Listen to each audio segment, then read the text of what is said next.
Discourse. I am Tyler Frater alongside Richard De La Cruz Hello. and Chief Engineer, Lieutenant Commander Connor Frater, who is not here today. This is not our normal podcast. This is a special mini VR-centric podcast because it literally went down like this. Richard texted me out of the blue. It was like, I need to talk about VR. I need to get it off my chest. You want to do a podcast about it? I was like, why the hell not? So here we are on Wednesday night, December 16th, and we're gonna do just off the cuff, winging it VR podcast because you, sir, have had a Quest 2 for a couple weeks now. So yeah, so who knows where this is gonna take us? But yeah, let's just have a freewheeling discussion about VR, and we will have our normal podcast tomorrow that goes into the news. That's not VR centric, but Yeah, we're doubling up. So Richard, Yeah. go ahead and lead us off. We ended up getting we ended up getting a review copy of the Quest, a review unit for the Quest 2, the Oculus Quest 2, and at the time I was playing lots of VR on my PlayStation, on the PSVR, and the hype for Quest 2, particularly before it came out and very soon after, was just so immense, and so the good word on it was just so much for me to bear that I kind of looked into it, and recent articles based off PSVR and the support for it and the kind of near future looked, I don't want to say dreary, but it seems like I would be waiting a while for a new iteration of the PSVR. So I myself decided to unload all of that stuff and invest in a Quest 2, and I ended up getting one, I believe it was the middle of November. So I've had one actually, I think a little less than a month now. And I have to say I'm absolutely floored by how well this device operates. And I've played with the Quest 1 already, and it was something that was very attractive. But the Quest 2 has, better hand tracking. Like you don't need your controllers, just straight up hand tracking. It has better lenses on them, better LCD screens as well. And since then, I've been even more VR crazy than I ever have before, and it's just something that's I've been trying to tell a lot of people about, at least the people who will listen, and I've noticed since buying the Quest 2, since the release of the Quest 2 actually, there has been a lot more interest in the VR landscape, and there's been a lot more questions about it and interest. From what I understand, up until the end of the year, the Quest will be sold out, and I think they've already made around 3 million units, 3 million plus units that they've sold through already, if I remember correctly. But I think it's absolutely stunning, and I think that this is the, for better or worse, perfect time for there to be eyes on VR. So I don't know how you feel about that, or if you have an opinion on what I just said. I've got, I could go on and on about my feelings with Quest 2. I think the biggest takeaway is that I'm still, like, if there is a VR game that is on the PC. So with the Quest 2, it's standalone, but the link cable, you plug it into your PC, you can use it with your PC. Like if I decide to go through Half-Life Alyx again next week or something, I'm going to use my Rift for a couple different reasons. Mainly the headphones. The Quest 2 has better visuals because it has a higher resolution, the highest resolution Oculus has produced. So in that higher resolution makes images way sharper, makes things clearer and all that. But the Rift is just an all-around package. It does the visuals are a bit of a downgrade, but the audio, the Rift's audio is something that still to this day like blows my mind how good those on-the-ear headphones are. So like I'm still using the Rift. I don't think that makes the Quest 2 a bad headset.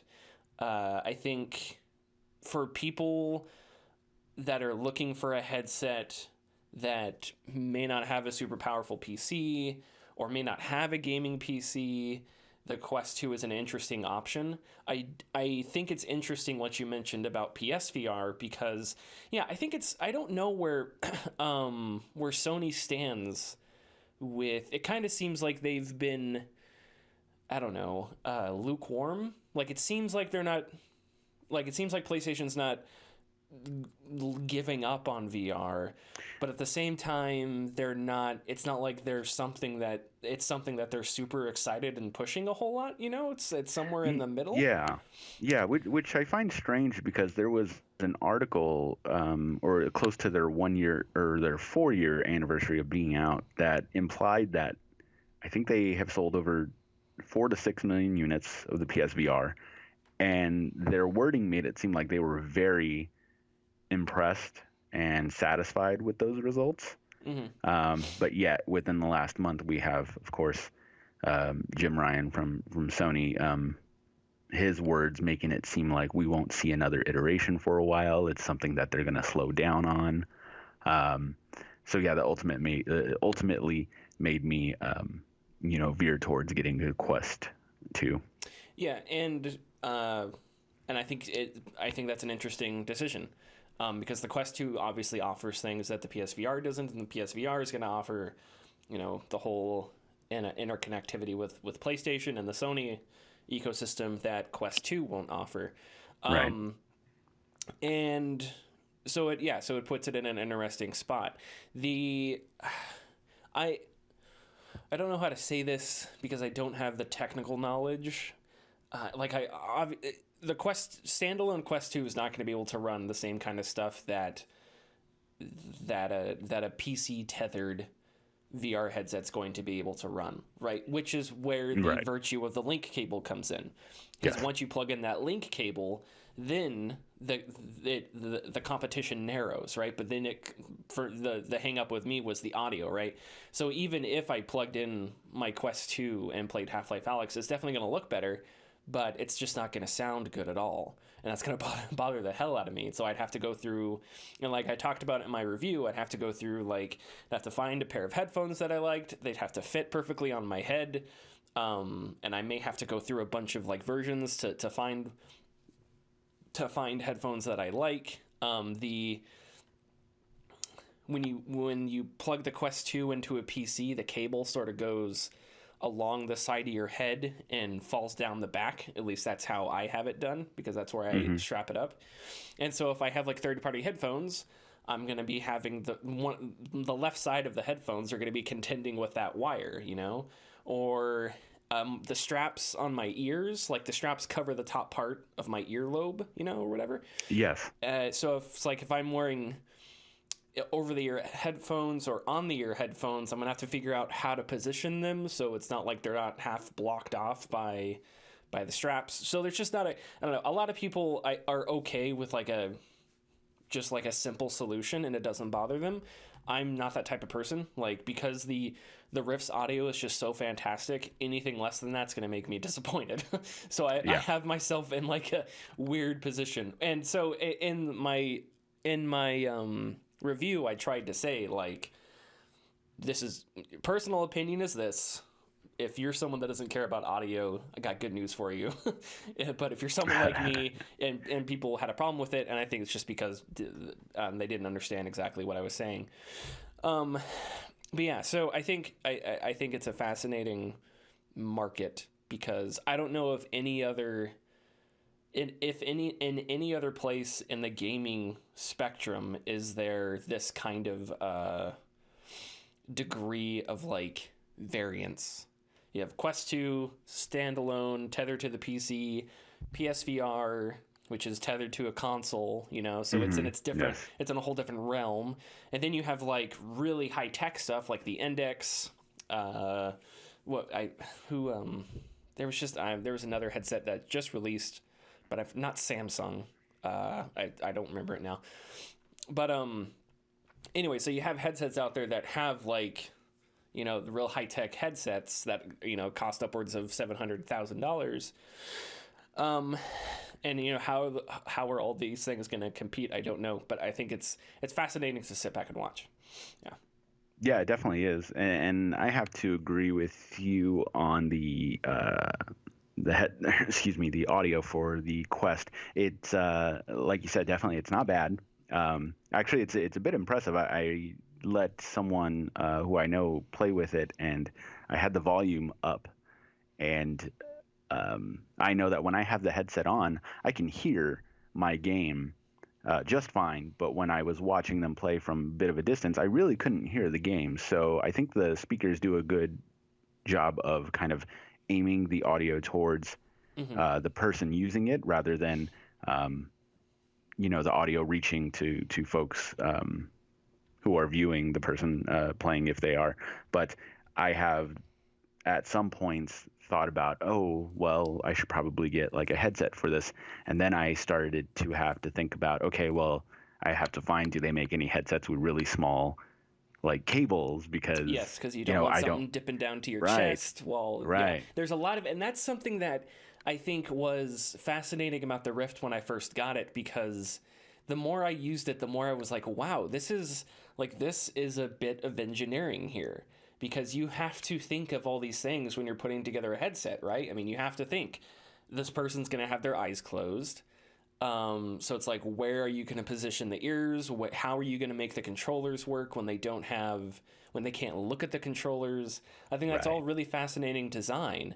And yeah, with Quest 2, that comes to the forefront, because now it's like, okay, well, now, I can't, like, I can't take off my headset and adjust my headphones all the time, because to do that, I'm going to have to take off the headset, and then, like, I have to put the headset back on to get the headphones to work or whatever. Right. And Right. that's if the headphones are something where it sits over on top of my head. There are headphones that clip to the straps, so there are a lot of different options, and I'm not saying there isn't. But the problem is, it's like I would have to, do a bunch of returns to Amazon and crap Yes. until I found a headset that worked just as good as the Rifts, which is just built in and works seamless. Like, I don't have to think about it. As soon as I put it on, the headphones are right on my ears and they don't move. Yeah. The thing I wanted to, the thing I was trying to get to mention, and then I went off on some tangent. Um, the thing that I don't like have the technical knowledge for is what makes me sort of worried about Quest 2 is because it is not as powerful, or it doesn't have the potential for power as a PC based VR headset. Games that are developed specifically for the Quest platform, I assume, aren't going to have the same kind of technical they're going to be technically limited, right? Yeah. Because they're built on top of less they're built on top of hardware that's not as powerful, right? Because the Quest 2 is It, standalone. yeah. It's basically an Android backend. Yeah. Um, And I could you get Half-Life Alyx to run on Quest 2? Maybe you could probably downgrade it to the point where it could run on yeah. Quest 2. It But I will mean, suffer. but it's going to suffer. And when one of the best things of Half-Life Alyx is just how phenomenal it looked from a lighting perspective, physics, everything. And Mhm. Quest 2 looks great, but like there's a game that I'm reviewing right now, and I won't mention it, but it has a specific art style.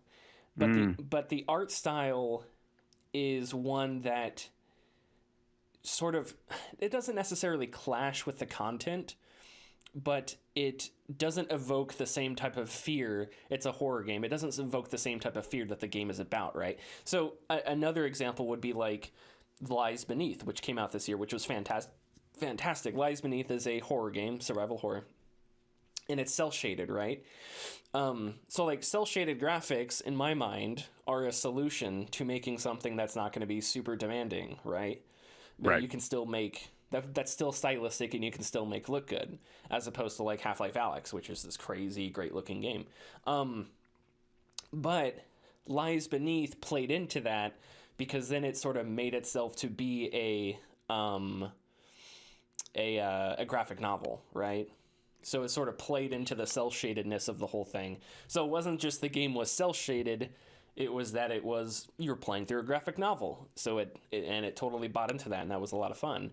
But as we move forward, like, it would suck to see games take not necessarily shortcuts, but stylize themselves, not because it's a style that it fits the game or a style the developers want, but it's a style that is just easier in the context of the Quest 2's hardware, right? Yeah. And I admit that I don't, like, I've never developed for that platform. I've never developed a game in my life. But I think it makes sense. It's the same thing with the Switch, right? Is like, you know, Doom Eternal is not going to look as good on the Switch as it is on PS5, you know? Yeah, definitely not. Yeah. And that's because of the hardware. But that's a different discussion because there's, you know, that's consoles, and Nintendo has their own thing, and it's not VR, so it's a totally different discussion. But I think there's an analogy there. Yeah. Yeah. And everything that you said is definitely worrisome, and something. Well, I don't want to use the word worrisome because I think that this headset is grasping for a particular market. It's kind of half stepping is what it is, and I don't mean that in a bad way. So far with particular games that I have played, I have felt like I have gotten what some would consider full experiences from a video game. There are definitely games that I've played where I can tell that the quality is not AAA, you know, full AAA, you know, maybe to an extent indie, you know, quality. But I think that maybe I give leeway to the game that I'm playing because of the interactivity from the VR option that I have on it. And it kind of elevates that game's experience a little more, or maybe their enjoyment due to that. I can tell you right now, I started up Walking Dead Saints and Sinners earlier today, and on the Quest 2, the native Quest 2 version, and I have the PC version, and I also have had the PSVR version, and almost immediately, although it is the same game for the most part, I can tell that there are definite texture and even, you know, quality drawbacks to it than the other versions of it. And not to say that's a bad thing, because like I said, it's the full game. But for those who are a little more who want a little more from their headset, yeah, it can definitely be disappointing. But I think that what Oculus is doing is kind of focusing on the entry level crowd for VR. And if, of course, with the Link, or if you're savvy enough, virtual desktop, you can have that PC experience on the Quest without much trouble. Yeah. So what you've mentioned a few times that you've played a lot of different games. Do you want to rattle off some stuff you've played recently since getting your Quest 2 and whatnot? Yeah. So I started. Oh man, what was my first game I played? I can't remember the first game I played. I've played a bit of Population 1. Okay. Which was it's a battle royale game, first person VR battle royale game, and that game is very well done for the Android, for being an Android game on Oculus. It's really neat. Same rules apply. Teams of 3. I can't remember how many players are on a map, but this has this distinction of being able to climb anywhere and kind of glide. You have to T-pose when you like run off of build. You have to T-pose when you run off buildings to like kind of fly or parachute to down to the ground.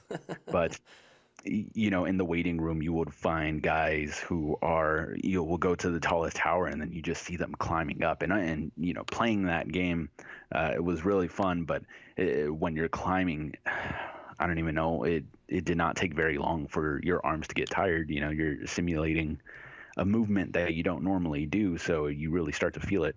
But Population 1 was really neat. I, however, got a refund on it. Not that it was a bad game or anything, but I did not foresee myself consistently jumping in enough to warrant continuing to own it. But it is a great game, and for those who want to, you know, purchase it for their Quest 2, or even on PC, you can play it on PC VR. It's really cool. I was playing 11 table tennis, and that is a realistic table tennis game. And that one is very, very, very stunning, because in VR, your mind, depending on what game you're playing, if I'm playing a zombie game, obviously zombies aren't real. It's more, you have more of an arcadey feel. But if you're playing something like 11 table tennis, where it's designed to be semi-realistic, I feel like your brain fills in these particular gaps that you're having as you're playing. And as a quick segue before I get into more of it, I showed my friend the Quest 2, different from the person I talked about earlier. But after I left his house, his girlfriend messaged me, and she asked me a bunch of questions about it, and she ended up getting it for him because he would not shut up about it. And so he ended up getting table tennis, and I ended up getting table tennis, 11 table tennis, and we got together one night and we played table tennis with each other. And as you're sitting there, serving the ball and hitting it back and forth, my mind was consistently telling myself, like, I am actually here playing table tennis.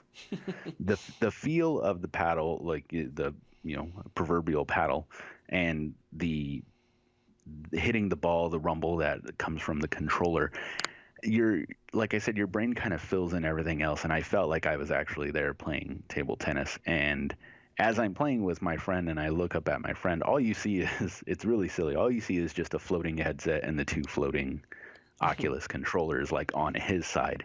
However, there was enough of his mannerisms and movements that I could obviously tell it was him. It was that person. Yeah. Yes, I could tell it was that person.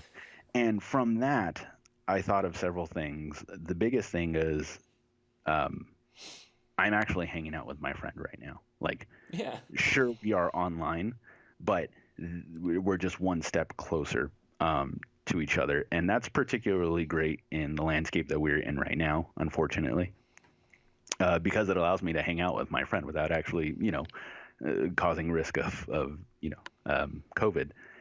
Secondly, if people were able to experience this, and then they are, and lots more people are, VR will catch on a lot more quickly. And I think that's why I said earlier that the Quest is in a great position right now. Yeah. Due to, and VR in general, due to where we are, of course, in our situation here in the world. But it is stunning how this platform invokes those feelings, and it's pretty surreal. Yeah. There's a term for it that I think it's presence that VR devs use, which is like you're so in the moment that you grab for something without thinking, you toss it without thinking. Yes. Yeah. It's like you'll see a button and you'll just go to press it without thinking. And I think the term is presence, and I think that would be another example. Is like you can just tell, like you can tell the person that you're playing with by the way that their controllers move or their mannerisms or whatever. Yeah, it's crazy. Yeah, and that will play into something I think I'll talk about later. But yeah, I've played those guys. I played the first episode of Star Wars Vader Immortal. I have all 3 episodes, but I've only played the first one. I really enjoyed that one. Although, like, I don't know if have you played that one yet? I have, yeah. Okay. I agree with a lot of the folks who say that it's not much of a game more than it is kind of an experience. But the first episode I enjoyed it through and through, and the dojo is the first episode of the dojo is really cool. The second and third episodes apparently grow in scope, but I enjoyed the first game, and that one is also another one of those when you go into the dojo and you pick up the lightsaber and you're looking at it and then you hit the lightsaber button, it's like, wow, I'm holding the lightsaber. Yeah, no, that's yeah. When I played through it, I remember I would like the sensation of turning the lightsaber on and your controller vibrates, Yes. And it's like your right side, if you're right-handed, the right side of your face is just like blue or green. And there are certain experiences I think VR is going to be tough for. Like making a Call of Duty in VR, I think is going to be tough because you are crouching and sprinting and aiming so much that to get that to work seamlessly in VR, I think is going to be really difficult. A game like a game like it wouldn't be as adventure-y, but I could 1000% imagine a shoot. What was the Star Wars game that just released? Cal Kestis. Fallen Order. Yeah, I could 1000% imagine a Jedi Fallen Order, right? Maybe not Oh, without yes. all the jumping and environmental stuff, but like one-on-one lightsaber combat. There's some really good melee combat games out there that could be a really good template. I mean, Yeah, walking absolutely. through dark caverns and using your lightsaber as a light, like all that stuff, like pointing your hands at something and manipulating it with, the Force. Like those are the types of games where I think about VR and I'm like, VR is such a perfect way to experience that. It's such a perfect platform to enable something like that. Yeah. Sorry. I just, yeah, like No, I got the that's fine. same exact sensation turning on a Yeah. lightsaber. It was like, holy crap. Like, it's Yeah, one thing to and turn it on in a video game. It's another thing to like have the sensation of holding a lightsaber and hitting a button and it's just yeah. bow. And it's exactly, that feeling I was speaking of earlier, that like, wow, I'm actually here feeling, and you're telling your brain, you aren't. It's a video game, but it's still a treat to feel. So let's see what else. Death Horizon is another game I played. This one was I enjoyed a lot, but it's a simple zombie shooter game, but you do have areas to explore. It is a story-based game. However, there's not really much to the story. It's very, very basic. You're stuck in some sort of underground lab system. Something's gone wrong. Get out. Like that's basically all it is. But this one does a lot of. It wants you to climb things. It wants you to crawl through things. It wants you to like, hey, you're hanging over this crevice and zombies are on the other side. You have to hold on while shooting them. So you're doing two things at once. And I have a lot of fun with this one. This one is I think I bought it for I think it's like $15. It's not an expensive game, but the developers have updated it and stayed on it for a while, and I like it a lot. I like its gunplay. Its gunplay is really good. I think that's something that's become quite important for me in VR is gunplay, and there are varying degrees of it. I played, I'll wait till later to get to it, but I want to go through the official stuff right now. But yeah, Death Horizon has very good gunplay. Shotguns, submachine guns, assault rifles, sniper rifles, pistols, stuff like that. It feels very good to play, very good to shoot zombies, and thankfully they have like a type of horde mode to continue doing that. I have the standard games, Beat Saber. I have Beat Saber. Of course, that's great. It's Beat Saber. Walking Dead Saints and Sinners I talked about already. I have Moss. I haven't played it yet, but I am very excited to get to it when I can. I can't remember if I have any. I have another official game. I can't remember the name of it, but it's another zombie shooter. That one is more arcadey, and you get multipliers and score points as you go through. But I still have a blast with it. But as for the official games, I think that's all I have. Oh no, another rhythm game I have is Synth Riders. And I don't know if you heard that one. I think there's a demo out now, but Synth Riders has been out for a couple of years now, I think, and it is. I don't want to say along the same lines as Beat Saber. However, I will make the bold claim that it is better than Beat Saber's. It's just unfortunately has the notion of not being first out the gate. Okay. So Synth Riders is very heavily supported by the developers. On top of that, out the gate, it supports custom songs, custom mappers and whatnot, but it is a simple one hand is this color, one hand is that color, and to the rhythm of the song, hit the notes. However, it is more dancey than Beat Saber is. As Beat Saber, of course, you have blades up, down, left, right, diagonals. You don't have really room to customize your movements, so to speak. I have seen people do it, but it's you're still locked into directional movements. Whereas Synth Riders is you have your dots that you'll hit, but you have tracks that you can make in these maps, and that will allow you to move your arms up, down, left, right, in a swirl like a roller coaster. in some ways. So it creates this dynamic feeling. And when I first started playing, I noticed immediately halfway through the song that, unlike Beat Saber, I was actually having to, well, not necessarily having, but the way you play in the song, I was actually moving while I was standing there. So it wasn't simply just waving my arms up, down, left, right. My legs were actually going left and right. I was actually like bopping and weaving to the songs.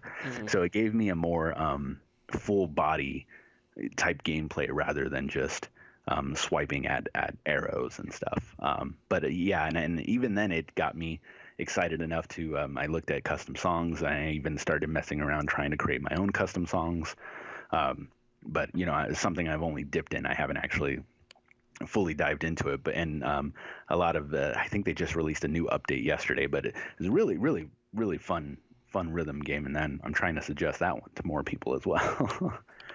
But those have been the official things that I have played, and now I have to move on to the unofficial because I don't know if you know, Tyler, but since the Oculus is an Android-based console, there is a program, or sorry, hold on. You can activate developer mode on your Quest 2. And you can do this on your Android phone as well. Like there's no penalty to it or anything.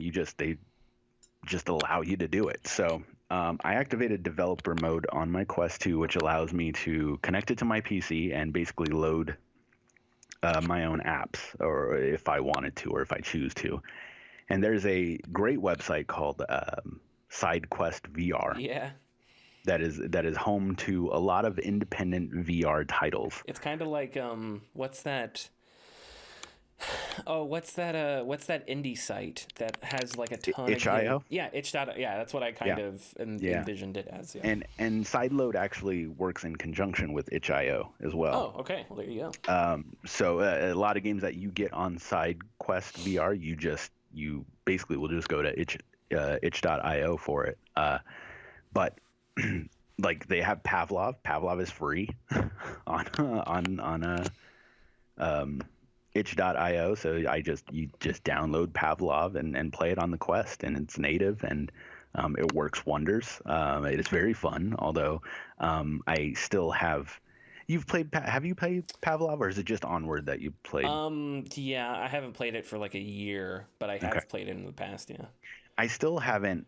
In Pavlov, when I run out of ammo, I have not found a way to reload. Yeah, I don't remember it being super complex. I think it was just like a bag of ammo you grabbed from, but I don't remember. Well, that's what I thought, because I'm grabbing all over my like chest and body. There. I can't. Yeah, there's nothing. Yeah, so developer mode. Who knows? Right. There have been very smart developers out there who have taken particularly Doom, Return to Castle Wolfenstein, and soon to be Doom 3, and have been able to convert it to be played on VR with VR controls. And I have Return to Wolfenstein. I have not played it yet. And I just bought Doom 3, the original version, not BFG edition, so that I can prepare for when that Doom 3 version releases. From SideQuest, you're able to get, of course, custom songs for Beat Saber and whatnot, and I had to do that. That extends the longevity of that game, definitely. There's a very famous VR game, To the Top. You've heard of that one, right? I don't think so. Oh, okay. I know there was a lot of hype for it on PSVR, but it's a platforming. I don't want to say racing. Oh, you know what? I think I've seen it, but okay. So SideQuest is also good because it's a place that when developers can't get their game authorized by Facebook, Oculus, they basically just release it on SideQuest. And so since they don't get accepted onto the Oculus Quest store, to the top, I think Crisis Brigade. And I know there's at least one or two more games have been released on SideQuest for you to purchase and play on your Quest, which I think is really cool. But a lot of these games are definitely very simplistic in nature, but I've had a lot of fun with them. And probably the most fun I have had on my Quest has been a game called Hyper Rush, I believe it's called. or Hyper Dash, one of the two. But is a multiplayer PvP game. I think it's 5v5, but you play as these. They look like androids, like the pseudo androids, red color and then blue color for each side. And you have this. You have a teleport ability, much like the standard movement type in a lot of VR games, but they use that for the ability to grind across the entire map. So maps have essentially rails that are going around to different areas and different points in the map, and you can teleport onto those rails, and it'll automatically take you along the rails whichever way you want it to go. All the while you're kind of looking around you to see if there's anyone else around you, so you can shoot at them. There's weapons on the field, so you can grab weapons at any point, and they have different types of modes, such as push the payload, and just straight up deathmatch and whatnot. And as I talked about earlier, how I noticed my friend when I was playing with him, I knew it was him. When I played Hyper Rush, I had not had a online experience like that since, me personally, the early days of Halo 2. For multiple reasons. One, of course, there were people talking in the matches, but it was just plain talking. Like, there was no yelling, no screaming, no nothing. There were a lot of compliments. There were a lot of playful banter, trash talking, no cussing, no nothing. But when you're done with the match, inside of the match, when you're done with the match, there's kind of this like winner's circle type area, and there's like platforms like first, second, third place. People can hang around. I got to see all of these people who are actually playing this game and their movements and how they are. And I think that with VR, people tend to use their anonymity in less vitriolistic ways, because you can tell that it's an actual person on the other side of instead that of just a character play. model. Yeah, instead of just a simple character model and a voice. And I think with this, I won't give too much faith in the human race, but there is definitely a potential for there to be a more happy experience online when playing on VR than other mediums, just because of that. That's a fascinating thought. I've never had that before. Yeah. But I think I tend to agree, actually. I've never thought of that before. People can be mean anywhere, right? Doesn't matter where. Absolutely. But yeah, like when you're in a multiplayer game and you wave at somebody, like they're going to wave back, because it's just so much fun to do, to see it happen. Or to high five someone in VR, go high five, stick your hand up. And it's like people will high five you back, just because it's such a new thing that so many people are experiencing at the same time. Yeah, so that's an interesting thought. I've never thought of that before. But yeah, I would tend to agree. It's probably... and then you can even sense people's height, If it's a game where you set your own height, it's like you see how tall that person is or whatever. Yeah, so that's interesting. Yeah, and so I've had a blast playing that, and once again, it's like all of this stuff on SideQuest VR. Well, not all of it. A lot of it is free, just to download, check out, and try. And because of SideQuest, we can go on and on about problems with Oculus Quest and Facebook and whatnot, but a really big problem with the Oculus Quest store particularly is that there are very few demos for these games. Yeah. And the several demos that I have played have all been because they've been released on SideQuest. And I've had to plug in my Quest to the PC and throw them on, but it's a very easy process. And I think there's lots of really unique things to find on the SideQuest that isn't officially released on the Oculus Quest store, because official stores are limiting in some ways, and SideQuest is just a really, really great way to find those independent experiences. I would take a guess that independent experiences like that probably have more room to experiment and do more intensive gameplay. I feel like big budget releases, something that'll be worth watching is how accessible big budget releases are as we go forward in VR.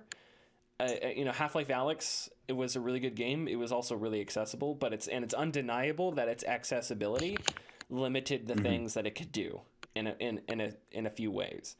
I haven't played Medal of Honor Airborne, but not Airborne. I have played Medal of Honor Airborne. Since that's the last World War II Medal of Honor game to come out, I do not blame you for constantly calling it Airborne. Medal of Honor Above and Beyond. That's the new one.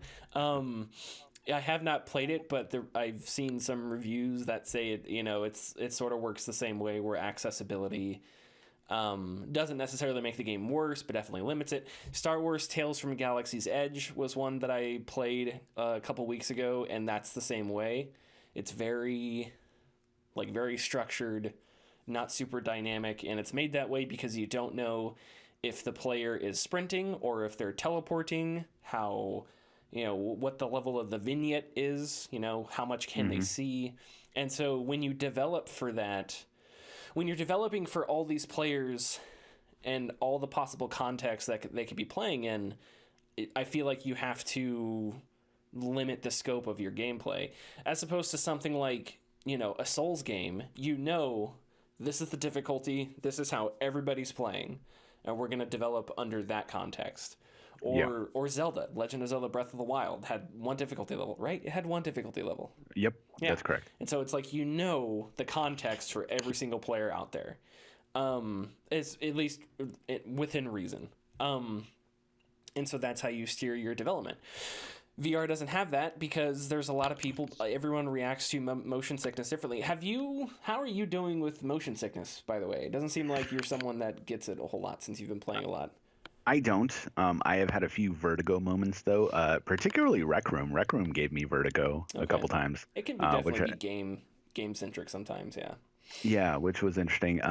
At first, the zombie game I played, Death Horizon, gave me a little bit of vertigo in the climbing sequences. But other than that, I've been A-okay for the most part. I think Rec Room was the only time where I kind of was like had to slow down climbing a ladder real quick, because it gave me that weird, feeling. But nothing really is giving me that. I even did one of those roller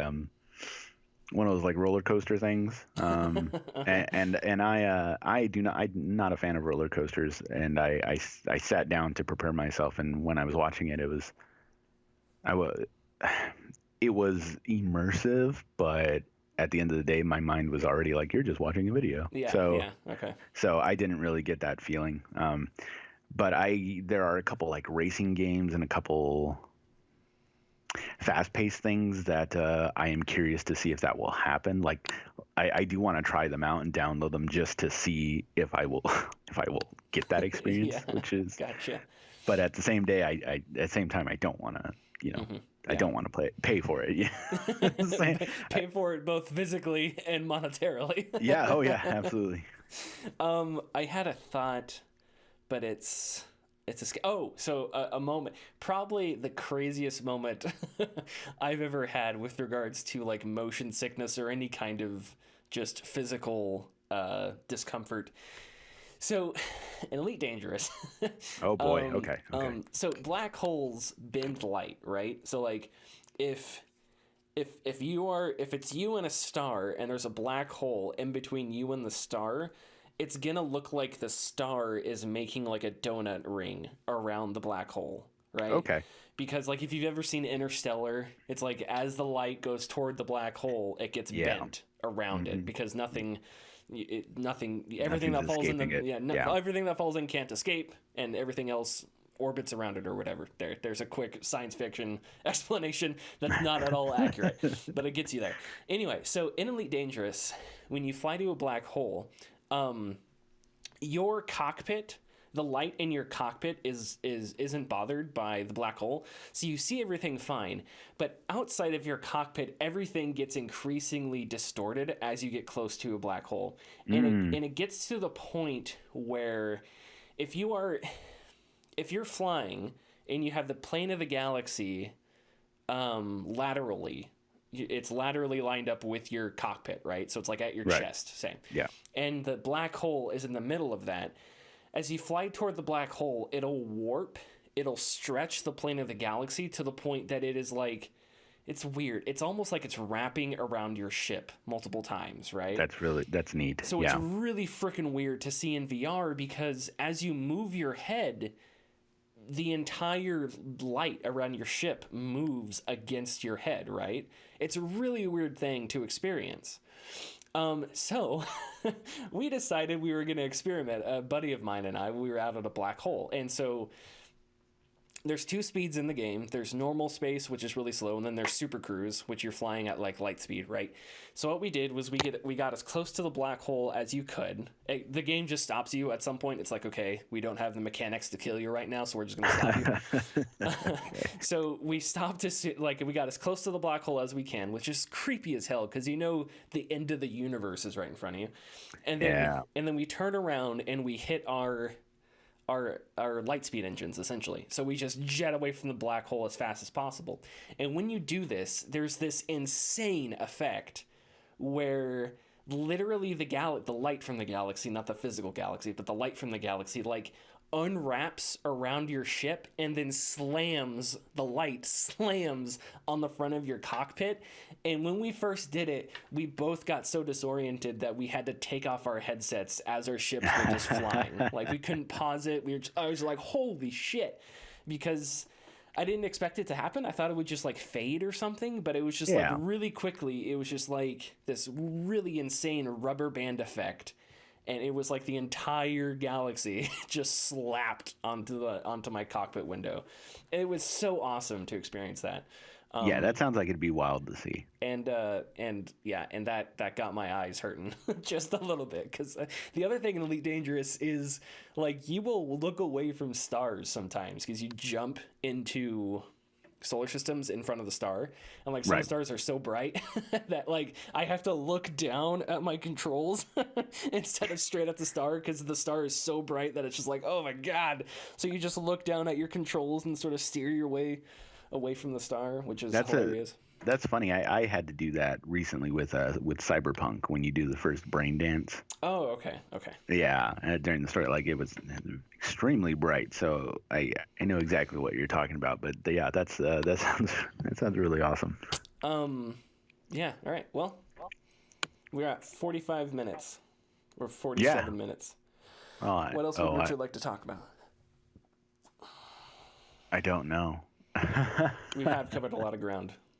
Yeah, no, I mean, the other podcast, or last week when I came onto the podcast and I said I had a lot, of stuff to talk about, there was no way I'd be able to talk about it in any of our podcasts in the future. So that's partially why I came on here to ask about it, or to ask if we could do this second podcast, just so I can cover those games that I've played, and also just talk a little bit about VR, because it is an astonishing. Ever since I've gotten the Quest, I have thought about playing VR. Like I just now, before this morning, I had gone almost a week without playing it, but every single day I would look over at my Quest and be like, I can't wait to play you again. I can't wait to play you again. But work, writing, Cyberpunk, stuff like that. It's, you have to find time. The thing that keeps me excited about VR is when I play something and I think to myself, gosh, I wish this game could just do that. This. It's possible. It's just no one has gotten to that point yet. But the only reason they haven't gotten to that point yet is just because they haven't gotten there. There's not like a hardware limitation. Like, the funny football rampage, robot rampage video game that I'm playing. It's like the only reason there isn't a VR football game is I just don't know if anyone has sat down to try and figure out all the details. But I mean, like, when you have a play set up and you have two routes that you want to hit, and you're watching a linebacker to see what move he does, and then you swing your head to the right because the linebacker did the thing you didn't want him to do. So you swing your head to the right to see if the route to your right side is open, and then you open up and fire a shot across the middle of the field because that other wide receiver is open. Like, it is so intense, and it's some silly game with like robots, right? Not Yeah, even, yeah. it's silly, it's hilarious, but at the same time, it's such an intense feeling when you're reading a defense like that. And I just couldn't imagine if we had like a licensed NFL game where I'm like, okay, there's the linebacker. I need to find Sterling Shepard open on my right side. I'm playing as Daniel Jones, so who knows what's gonna happen? But like, yeah, That is one thing I'm still not used to with VR. In a lot of these games that you play, you can turn yourself. Like, I don't have any wires or anything. You can turn yourself. But I'm still very used to and more comfortable with just using the analog stick to turn and then me just continuously facing straight. I think it's more or less because I don't want to get out of the place where I know I'm not going to hit anything. Yeah. Because the more you move your body, the more you have a chance of hitting something around your house. And I think that's partially it. I just don't want to do that. So... Okay. But yeah, no, I'm final thing to say is just I'm extremely excited about the future of VR, and there's a game coming out very soon that I'm interested in, which after the podcast I'm going to take a shot at what you're playing, but yeah, I want to see what comes out next year, and I'm very excited for the future. Awesome. Follow us on Twitter and Facebook at The Gaming Discourse. Got our YouTube channel. Check out the Mist review I just published. Working on a few new videos right now, and listen to us tomorrow when we have our normal news podcast. Who knows? We may do another VR podcast sometime in the future. Who knows? We'll see. We'll see ya. Bye-bye.